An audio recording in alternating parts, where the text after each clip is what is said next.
I'm Dean. I'm the dad. I'm Laura. I'm the mom. And I'm Krys. I'm the daughter. And together we are Family Plot. Well, that was nice. Welcome to the show, everybody. How are you both? Doing all right? I'm good. How are you? I'm good. I'm good. A little sleepy. Found a new series called Cabinet of Curiosities that I quite like, but boy, I stayed up a little too late watching it last night. Just a little. Yeah. All right. Well, let's get into the housekeeping. Wait. Before you do housekeeping, I have a joke. Oh, okay. I have a pun Okay. for my Krista. As soon as she finishes spraying water at the cat because the cat's being silly. Did you get her? Okay. Good deal. Krista! Hi. Where do bad rainbows go? I don't know. Where do they go? Bad rainbows go to Prism. But don't worry. It's a license. It just gives them time to reflect.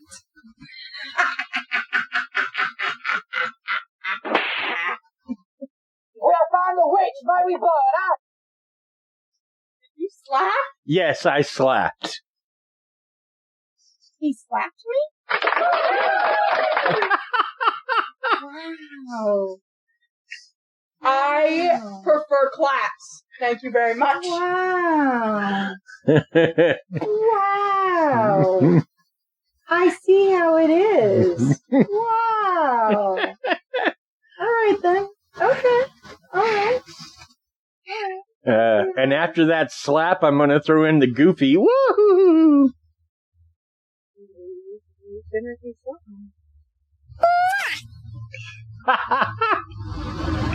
Alrighty, so You pressed the kiss button? I sure did. housekeeping.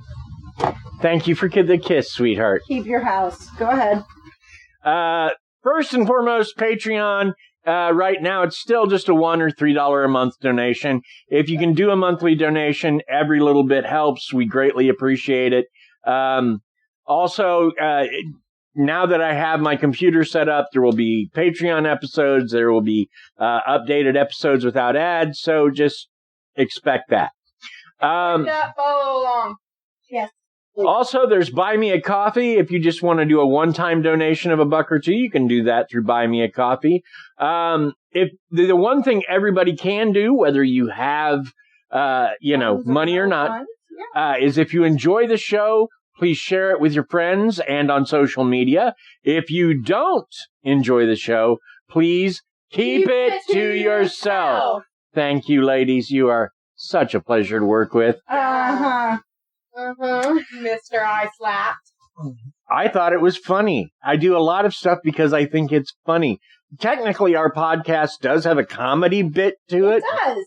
Speaking of technicalities in our podcast, you in on some information. Yeah. Completely forgot.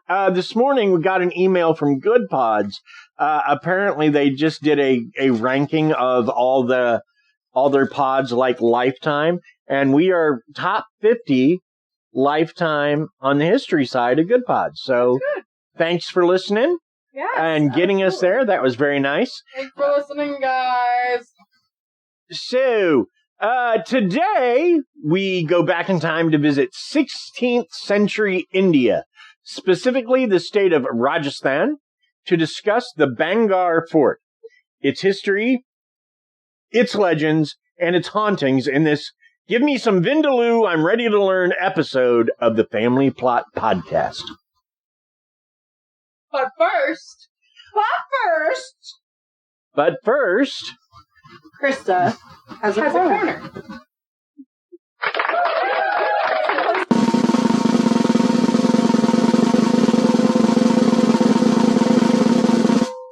It's not just any corner. It's Krista's corner. To introduce your own corner. I mean, I know you are excited, but it's my podcast too. I get to introduce myself. Okay, that's fine. All right, everyone. Hello, how has your day been? I thought we just did that. Yeah, but mine's better. Well, no offense. I mean, okay. Well, I do more into depth. I'm okay, Krista. I've been working on a Call of Cthulhu adventure because I want to do a series of adventures in Call of Cthulhu, kind of based on the old Friday the 13th television series. And so I've got the first adventure just about wrapped up, and I was doing some pre-gens, but I'm open to people like, hey, I want this. I want a bucket of rats. I cannot give you a bucket of rats. What? Or I can, but they'd probably die the first adventure. No, like, I want there to be a bucket of rats in a room, and I want to spill them over. Oh. And I want them to scatter all over the floor. Would you settle for bugs? Because there's a lot of bugs in the first adventure. No, I would not. It has to be rats. Trust me, you're not going to like the bugs. I already don't like the bugs, and I don't like bugs, the adventure. But I want rats. Picture somewhere a bug somewhere between the size of a ladybug and a June bug, all white. No, I'm good. Yeah. And they fly in swarms. Yeah, that's already. This is why I want rats. Oh, rats wouldn't eat these bugs. No, I'm not saying I want them to eat them. I just want there to be a bucket of rats. Well, yeah, that'll probably happen at some adventure at some point, but not the first one. Mm-hmm. The first one has bugs. Frick the bugs, I want the rats. You're going to have to get through the bugs to get to the rats. How about that? I'm going to kill these bugs. But it does give me an idea for my second adventure. A bucket of rats. No, not a bucket of rats. But there would be a bucket of rats in the adventure. Just one rat. A great big one. Real big rat. I'm going to push you out of your chair. Why? Because you're not giving me a bucket of rats. I'm not giving you the bucket of rats as the main antagonist because it would be a short adventure. And you kick over the buckets of rats and they scurry away. No, it doesn't have to be a big part of the adventure. You just say, oh, do you want to spill over a bucket? And somebody says, yeah, and the bucket spills over, and rats skitter all over the floor and run out the door. I just want that. That's all I can probably make that happen. Was that really so hard? I don't know where she gets this stuff. You don't? No, I don't. Right. Okay. So, Krista, what's been going on with you this week? We gotta go here. Do we? No, because I can't with him right now. So, what's going on with you? Where does she get this? Oh. I don't know. I don't know where I get it. Corner. Well, first of all, I've had a good week at school. Second of all, it wasn't that hard to get the bucket of rats. Third of all, I'm making friends. Yay! Y'all are proud of me. Yes. I don't know about anybody else. I'm very proud of you. He lost his leg. He became disabled. Mom, Mickey's disabled now. Turned my Mickey Mouse into a paraplegic. I've never seen that before. Like, they shrunk his body but left the... That's not gonna work. His head would crush the rest of him.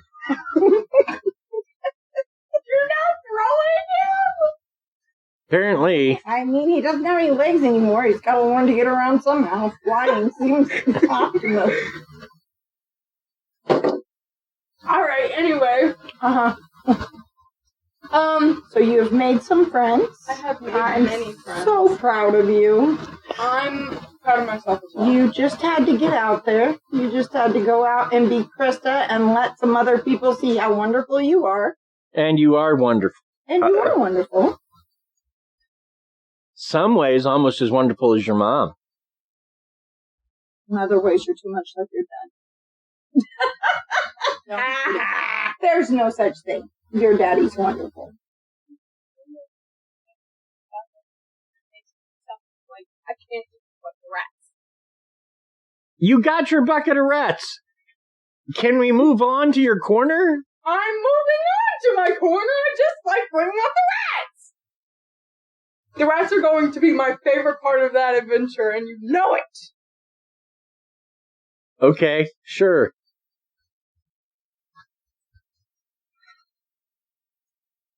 That's it. Ow. And she broke him. Anyway, You made friends, and I think there was an and there.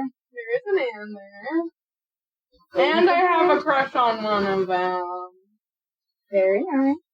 And I might have heard that one might have a crush right back.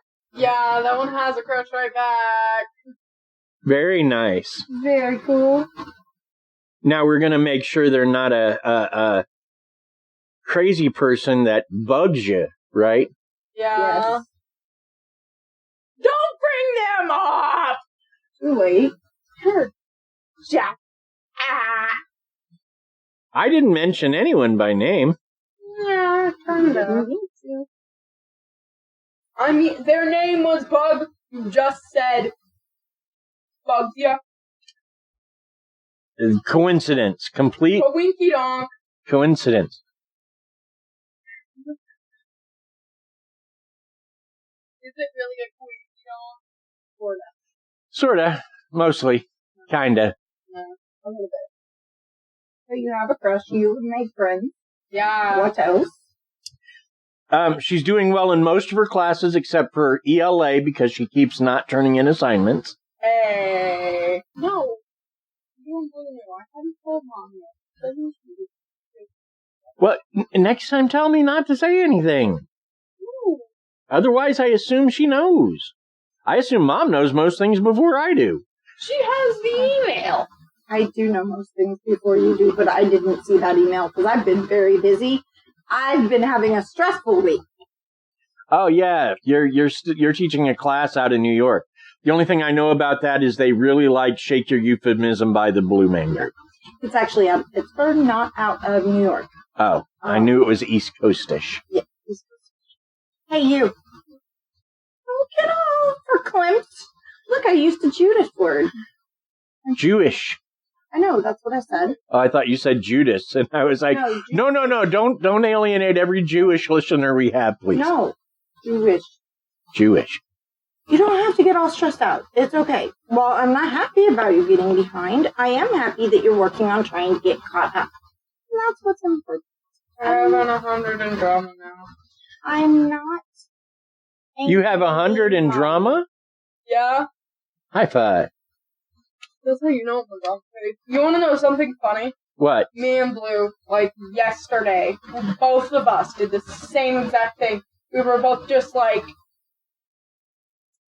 we walked up there 3 times. Both of us, the second time we walked up there, we both apologized. We're in 2 separate classes. But they're taught at the same time, basically? No. No? No. He's in 4th hour, I'm in 3rd hour. We did the same exact thing without knowing we did the same exact thing. Oh. Okay. I see what you're saying now. Gotcha. I thought you were like saying you came up together and you both realized the other was coming up and apologized to each other. Nope, we apologized to Mr. Graham for asking for help. Okay. And he told you guys did the same exact thing? No. No, they told each other Well, after that. but it's nice that you have a class with your sister. Well, I mean, a teacher, I guess, that you share with it. Yeah, I have 2 teachers Yeah, that I share with Lou. I have him, and then I also have Mr. Whitehead. Well, just as long as they don't ever, why can't you be more like your sister? They do that. You come get me. There will be anger. Anything else going on in your corner, Krista? No, not really. No? Oh. You're not boring. You're amazing. Nothing boring about you. Yeah. You got enough of your old dad in you to make you not boring. But not enough to be a troublemaker. So that's a good thing. That's not true. Depends on the day. You get 4 out of class. All right, here we go. And that was Krista's Corner. Thank you, Krista, for having such an exciting corner today. So, let's get into the episode a little bit. I'm going to start in Rajasthan, its history. First, I want to apologize to any of our Indian listeners due to my issues with pronunciation. I'm probably going to mispronounce a fair amount of names. I apologize. Or all of them, really. Before we dive into the history of this place, we have to be aware of the history surrounding it. We will briefly do so here. There's a lot we're leaving out, but if you're interested in knowing more, I suggest the website for Rajasthan itself, which has a section about its history that was incredibly informative. So around 1400 BCE, the area was home to the large Matsya tribe, while some of it was controlled by the Indus Valley civilization. It had many Rajput kingdoms in the area as well. Now, these names we are discussing, like Matsya and Rajput, are the names of tribes and clans in the area. The Rajput took over the valley, ruling it alongside their neighbors. By the 16th century, Raja Bhagwant Das built the fort and shortly thereafter, the palace as a home for his second son. The fort is located right next to the Sariska Tiger Reserve. So, for this and other reasons we'll discover later, not a good idea to go hanging out there at night. Because tigers are primarily nocturnal hunters. Oh, I mean, yeah. And, tigers get hungry. Because their prey don't usually... So, yeah, if you're planning on visiting, I'd go during the day. Also, before we get to our next section, I would like to take a moment for a word from our sponsors. I know it's early, but last week it was late. It'll balance. Okay.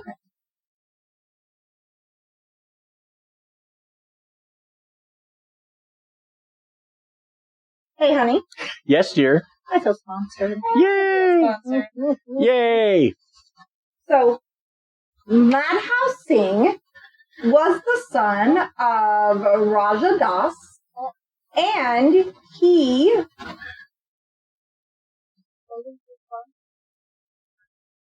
Oh. I was thinking the blue is you. No. Blue is me. Blue is you. I messed up. I'm sorry, Chris, go ahead. If you want to trade, that's fine. I mean... We can trade for this episode. Okay. All right. He keeps changing the colors on us, and I get confused. And he got permission from a local holy man to build his palace at... How did you pronounce that? Bhangarh Fort. However, he had one injunction. The shadow of the palace was never to fall on the home of the guru, Balu Nath by name.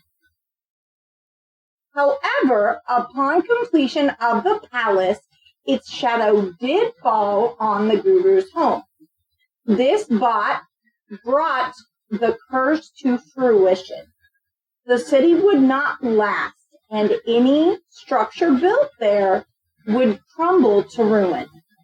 This is believed to be one reason the city fell into ruin and disrepair. Oddly, Balunath's grave is still visible and one of the few graves to even still behold.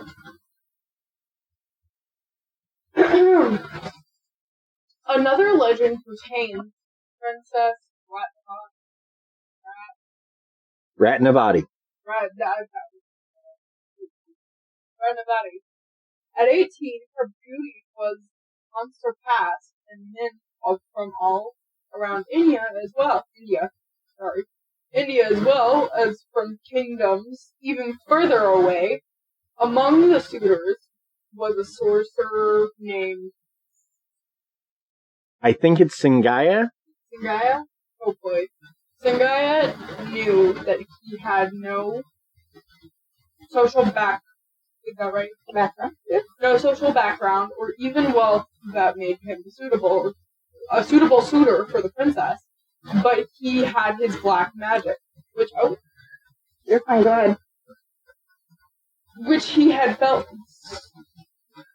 stood him in a good stead. In good stead. In other words, he doesn't have, like, riches or a title, but he's got black magic, and he feels like that's just as good as riches and a title. Uh-huh. That could make you a lot of money. I'm going. Sure, maybe. Well, it depends on what you put on. Anyway, True enough. he saw the princess in the market and cast a spell on the oil she bought, so that once she had came in contact with it, she would fall in love with him. However, she had seen him cast his spell, and so took the oil and threw it on the ground, where it had struck a large rock. The rock rolled over and crushed Singaya. Singaya. With his dying breath, Singaya cursed the town, which is yet another reason it failed. Locals believed that Princess Ratnavati will return, and once she does, the curse will be lifted in Bhangarh Fort. The palace in the city will live once more. Now, both of these stories that we've just said, these are not factual, or at least... Historically. Yeah, they're not historically factual. They are legends told about the fort itself. And some of the people might be real, like I believe Princess Ratnavati was, but it's highly unlikely that a black magic curse brought all this on. But we'll talk more about that at the end, but I just wanted to say we're not presenting this as fact. These are legends about Bhangarh Fort. Because when I first started the research, I assumed Bhangarh Fort was built by the British when they were occupying India. Not so much. And we'll talk a little bit about that later. Bhangarh Fort is reputed to be the most haunted place in India. The fort is locked at night and is actually illegal to enter the city after dark. Locals near the city have reported female laughter and strange cries at night. The sounds of bangles clashing together. I'm assuming that's probably not the band. Yeah, probably. And the sound of weapons banging as well. Dark mists and strange smells waft from the city. People talk of the sense of perfume and food. Dark figures, shadows move about the city, and voices will call out to those nearby, as well as travelers. During the day, one can stroll through the city's deserted streets, visiting the ruin of the palace and the waterway that used to run through it. Many of the temples still stand, and those who visit them say you can feel something watching you in these old temples.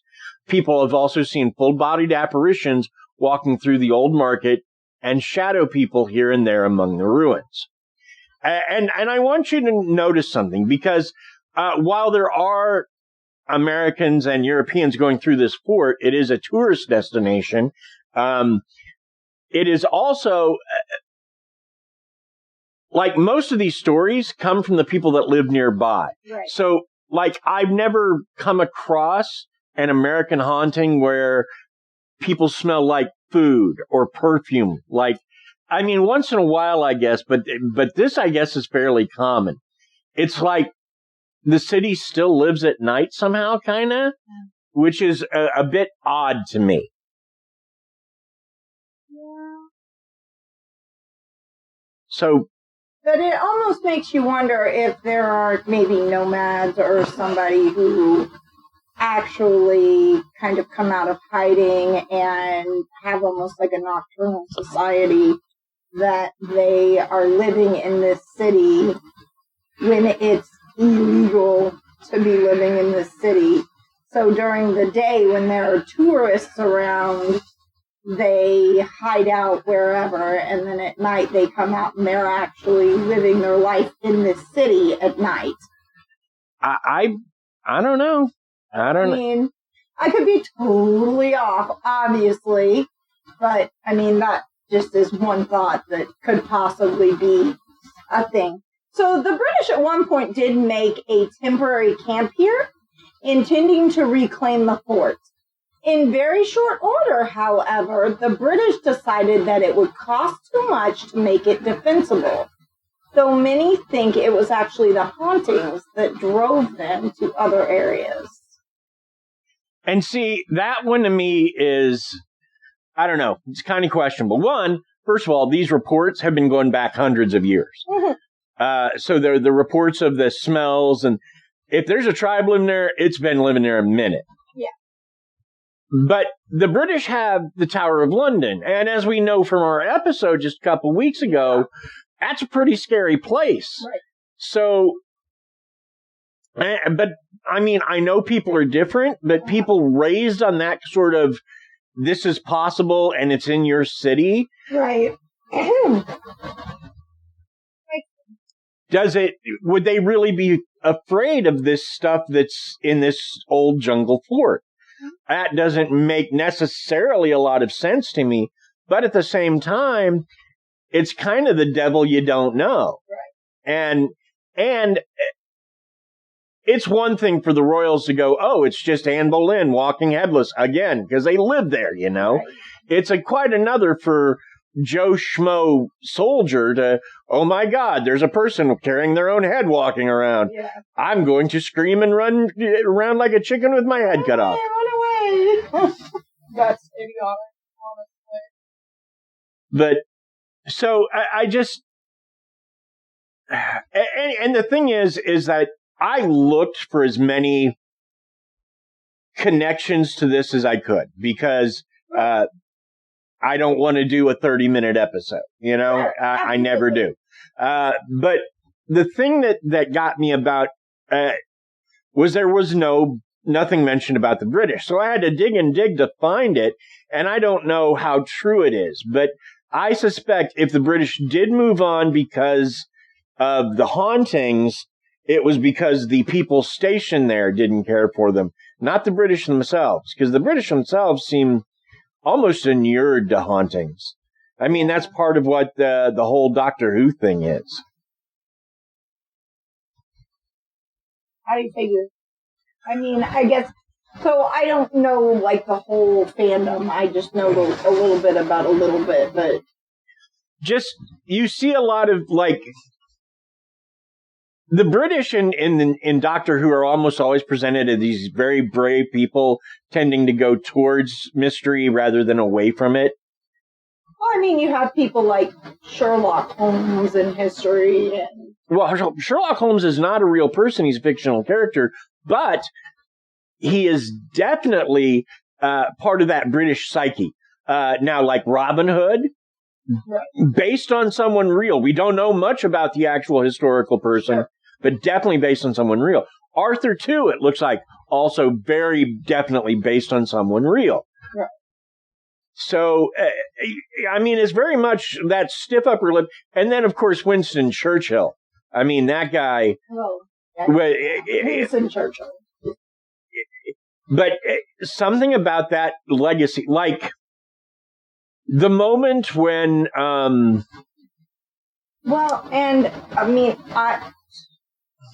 we did just have an anniversary of September 11th this week, and I always think back to when Tony Blair spoke about the terrorist attacks and his just, he was very eloquent and very serious and devoted to wanting to stand with the United States and just that kind of thing. Right. That kind of like honorable person is kind of where the British can. Yeah. And so I don't know if they left. I tend to think it's more because they couldn't make a financial go of it than but or it is next to a tiger preserve. Those tigers were there before the preserve was, so they might have left because they were tired of being on the menu. Well, there is that. And we did talk about the lions, the Savo lions. We also talked about the tiger that ate the hunter that took its lunch. Yep. So yeah. So it's weird that this is connecting back to stuff we've done that I never expected it to connect back to. But yeah, at the end... by the time we hit 160 episodes, babe, I think that we're going to start making connections. That is true. That is very true. There's a lot of topics floating around in these noggins of ours at this point. Yeah. Like our Krista going to school and being... heels dug in, talking about good old... Was Gordon, yeah. Well, that's, yeah, no, you make a point. And I don't know. I like the fact that Krys is learning some history. I like the fact that, I still think that we need to start getting Lexi in on our history conversations because I think she's a pretty smart squirt. I think that she would have some interesting points of view as she learned about some of these different topics. Probably true. I just wouldn't want to bring her in on something like this that's all about hauntings. Yeah. Or like last week's episode about Brother 12.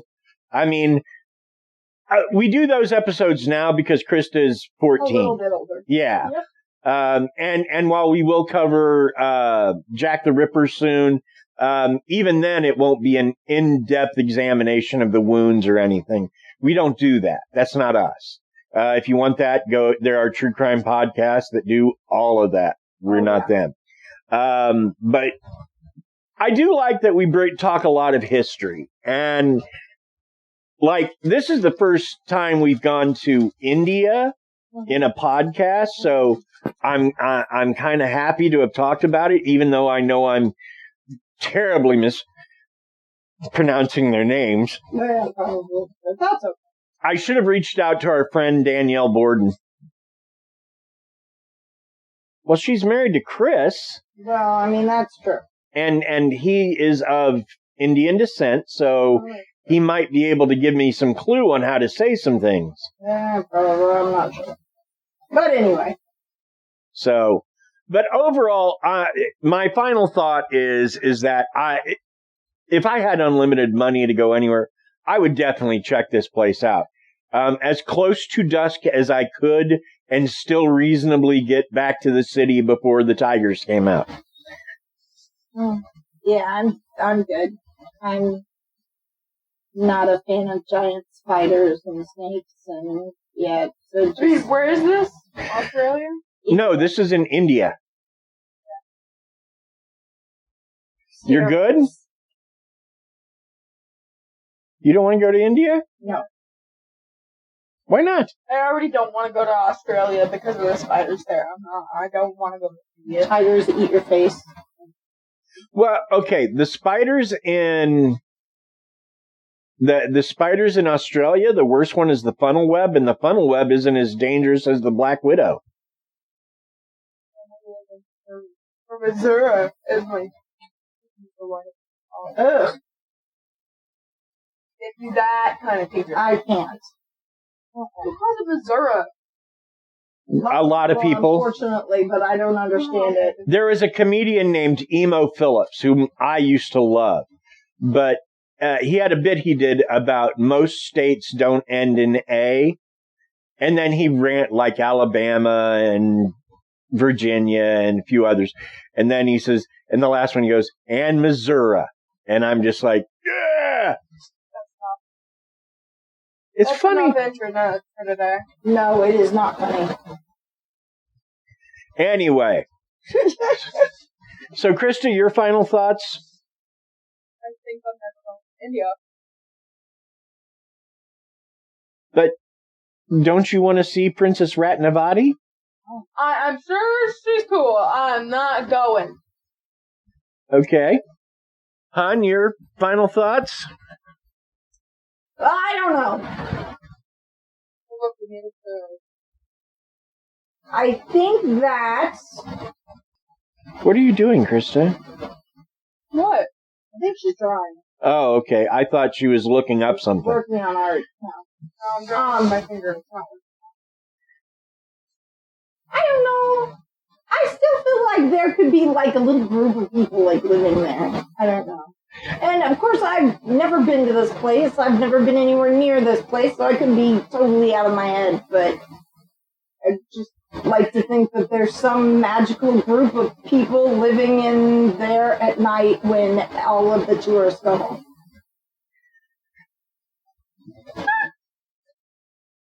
That's my thought anyway. That's an interesting take, I guess. I'm not, I can't wrap. Say I'm wrong. No, I'm not saying you're wrong. I can't wrap my head around the idea of like an actual tribe being able to hide there for so long. But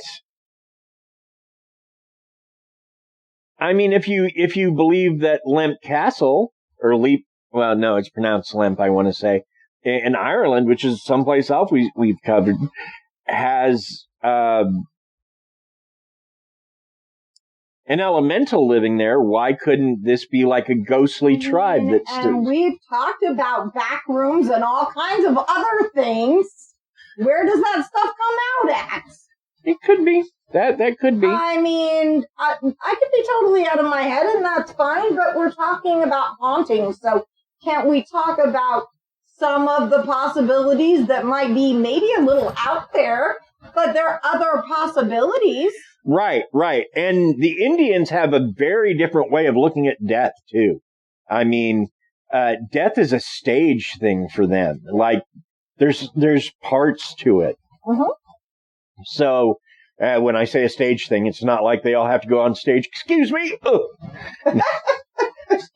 It's that it has different parts to it. Dying is just like your entrance into the theme park, and then you've got to go through all the rides. Go through all of the different steps. So that brings us to the end of our show. Yes, it does. Thanks for listening as always. Did you like this episode? Do you have an idea for an episode? Tell us in our Facebook group. Also, thanks to go out to Bill Barrett, who does our theme music. Bill also does music for others. So if you need music for a project, Bill's your guy. You can reach him at Bill Barrett, BEHRENDT, at sbcglobal.net. Also, thanks go out to Paige Elmore of Reverie True Crime, Reverie Crime Pod on Twitter, or X these days. But yeah, if you like, if you want a good true crime podcast, she definitely has a good one. But yeah, Paige is also a big fan of our Krista, and she has a Canva addiction. So she got together with Krista to create some of our logo art. Thank you, Paige. Thank you. Also, thanks to Aaron Ginnerk of the Big Dumb Fun Show for continuing to promote us locally. Thanks, Aaron. please join us next week as we look into Culen, the famed Irish hero, in a special folklore episode. Or maybe something else. Something else. Yeah, absolutely. Bye!